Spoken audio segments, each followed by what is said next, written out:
guys នេះគឺជាវីដេអូរបស់ខ្ញុំឬក៏អាចហៅថានេះគឺជា channel ថ្មីរបស់ខ្ញុំសម្រាប់អ្នកដែលស្គាល់ខ្ញុំពីមុនគេអាចនឹងស្គាល់ខ្ញុំថាជា Viking ប៉ុន្តែឥឡូវខ្ញុំបានដូរហើយគឺខ្ញុំដូរទៅជា Whitenanai ខ្ញុំមិនថាគឺវាអត់ខុសពីអាមុនទេអ្នកគ្នាគឺតែមួយទេគ្រាន់តែថាchannel នេះគឺចេញវីដេអូញឹកជាង channel ខ្ញុំបន្តិចដោយសារតែ channel នោះគឺអញនឹងថាយើងអញនឹងចិត្តបិទឯអ្នកគ្នាចឹងអ្នកគ្នាអាចត្រឡប់មក subscribe channel នេះបានហើយសម្រាប់ដែលស្គាល់ខ្ញុំតាំងពីមុនហ្នឹងគឺគាត់ដឹងឲ្យថាខ្ញុំគឺធ្វើជាប្រភេទផ្ទះខ្លួនឯងនិង review ខ្លួនឯងយ៉ាចឹងខ្ញុំអត់បានទៅយក ID ពីណាគឺរបស់នរណាគេមកទេអ្នកគ្នាហើយនេះគឺជាប្រភេទផ្ទះដែលខ្ញុំនឹងreview ឲ្យអ្នកគ្នាមើលជាដំបូងថានេះគឺជា my first video របស់ខ្ញុំហ្មងយ៉ាហើយខ្ញុំក៏អញបង្កើត page មួយដែលមានឈ្មោះដូចទៅនៅ YouTube ហ្នឹងដែរមិនថានេះគឺជានៅតូលមុខផ្ទះហ្នឹងហ្មងអ្នកគ្នាតូលមុខផ្ទះរបស់ទូស្រីគឺសម្រាប់ចំណងជើងការនិយាយនោះគឺដូចគ្នាទាំងអស់អូខេចឹងយើងនឹងទៅចូលមកខាងក្នុងគឺយើងមានអត់មានច្រើនទេអ្នកគ្នាសម្រាប់ខាងក្នុងគឺជាដាក់បែបទ្វារអូតូចឹងហ្មងហើយសក្ការៈវាអត់មានដែរបើកទេអូខេហើយយើងនឹងទៅរៀបដំបូងគឺផ្ទះបាយថាផ្ទះបាយទៅគឺយើងធ្វើចូលគ្នានេះគឺជាកន្លែងសម្រាប់យើងចំអិនម្ហូបឯអ្នកគ្នាគឺថាយើងធ្វើអីក៏បានដែរកន្លែងហ្នឹងហើយនេះគឺជាបង្នួនបើថាដូចយើងក្តៅយើងអីយើងទៅយើងបិទទៅអ្នកគ្នាដោយសារតែផ្ទះយើងគឺវាថាដូចនៅប្រជុំជននេះចឹងណាអូខេហើយសម្រាប់នេះវិញគឺជាទូដាក់ស្បែកជើងរបស់យើងគឺអានេះខ្ញុំដាក់ច្រឡំខាងអ្នកគ្នាហើយដោយសារតែទីធ្លាផ្ទះរបស់យើងនេះវាទូចឹងទៅខ្ញុំក៏សម្រេចចិត្តថាធ្វើជាប្រភេទដាក់នេះវិញអ្នកគ្នាអាហ្នឹងទៅជាគេហៅគេគូបន្តុកអីមិនដឹងហើយខ្ញុំមកស្គាល់អ្នកគ្នាយើងអត់បានអាចជាប្រភេទdining set ទៅយើងអាចចឹងវិញមិនថានេះគឺជាទូទឹកកកហ្នឹងហើយហើយនេះគឺជាបន្តុករបស់យើងដោយសារតែយើងនៅម្នាក់ឯងទៅយើងធ្វើជាប្រភេទលក្ខណៈបែបសាមញ្ញណាគ្នាយើងធ្វើបែបនេះហើយសម្រាប់បន្ទប់តែយើងគឺមានដូចតែរដងទេគឺមាន shower and toilet យ៉ាគឺវាអត់មានវាថាលក្ខណៈថាវាអញ្ញៃទេហើយនៅមានម៉ាស៊ីនមកកៅមួយអានេះយើងថាយើងទុកបាត់ពេលយើងចូលមួយទឹកពេលអីចឹងណាខ្ញុំដូចថាតែយើងនៅម្នាក់ឯងយើងអត់មានការបារម្ភអីទេអ្នកគ្នាហើយសម្រាប់ទ្វាររបស់យើងវិញក៏មានជាប្រភេទវាំងនន់ដែរអ្នកគ្នាថា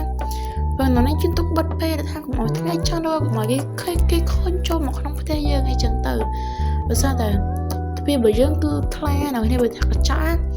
សម្រាប់ពួកយើងក៏មានជាប្រភេទវាំងនន់ដែរអ្នកគ្នានេះគឺជាវាំងនន់វាថាដូច 3D ណាខ្ជូតហ្មងយ៉ាហើយទៅជានៅជាន់ក្រោមរបស់យើងគឺអស់ហើយអ្នកគ្នានេះគឺជាប្រភេទផ្ទះ2ជាន់ណាយ៉ាមិនថានៅខាងក្រោមរបស់យើងគឺអស់ហើយអញ្ចឹងយើងនឹងបន្តទៅមើលនៅខាងលើបន្តសម្រាប់ឡើយនេះគឺទៅតែយើងលោតមិនយើងឡើងមកអ្នកគ្នាដោយសារតែជាដល់យើងដាក់ឲ្យវាខ្ពស់ហ្នឹងអ្នកគ្នាហ្នឹងហើយយើងនឹងបន្តដំណើរកន្លែងនេះខ្ញុំភ្លេចមើលថាដូចខ្ញុំថាមកណាជនអ្នកគ្នាទៅតែយើងលោតបានយើងឡើងរួចយ៉ាយើងវិទ្យាបន្តិចសម្រាប់អាមុខនេះថាដូចទុកដល់កាបូបអីចឹងណាគេតែខ្ញុំអត់តាមបានរៀបចំអីស្អាតបាតបែបcleaning ទេខ្ញុំថានៅទាំងអស់ហ្មងអ្នកគ្នាយ៉ាហើយយើងមានដូចថាខាងលើយើងគឺមានកន្លែងគេងកន្លែងអីចឹងទៅអូខេហើយយើងមានជាប្រភេទស្លុងនឹងថាយើងមានជាប្រភេទស្លុងអីចឹងណាអ្នកគ្នាយ៉ាគឺសូមមើលតាមហ្នឹងអូខេហើយយើងទុកមើលបើថាបើ I like so was